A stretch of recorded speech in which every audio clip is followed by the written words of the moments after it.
నేను అదే తెలుసుకున్నానండి. దేవుడు నాకు ఇచ్చిన పని ఏదో నేను చేస్తాను అంతే. నా బాధ్యత ఏదో నేను చేస్తాను, నా కర్తవ్యం ఏదో చేస్తాను.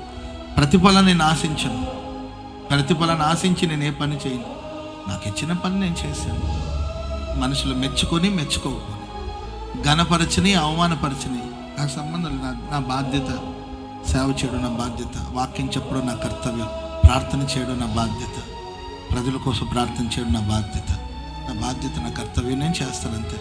నేను చేసిన పనికి అట్లా అయిపోవాలి ఇట్లా అయిపోవాలని ఎక్స్పెక్టేషన్ ఏది పెట్టుకోనండి. నేను నాకు ఇచ్చిన పని చేసుకుని వెళ్తూ ఉంటాను. Praise the Lord. ఇది సేవ చేసి అంత జనం రావాలి అవన్నీ నేను ఏ ఎక్స్పెక్టేషన్ ఏమి పెట్టుకోకుండా విశ్వాసంతో మంచి చేస్తాడు దేవుడు, మంచి జరిగిస్తాడని నమ్ముతాను. ఆమె ఒకప్పుడు నేను ఎక్కడో పెంట కుప్ప మీద ఉన్నాను. నన్ను దేవుడు తీసుకొచ్చే రోజు ఒక మంచి స్థానంలో పెట్టాడు.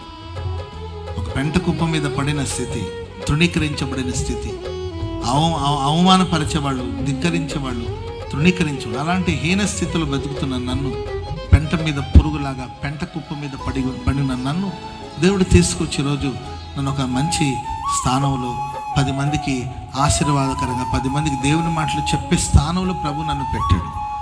భవిష్యత్తు ఎలా ఉంటుందో అవి నేను ఎప్పుడూ ఆలోచించలేదు. ఎక్కడో ఉన్న నన్ను దేవుడు ఇక్కడ తీసుకొచ్చాడు.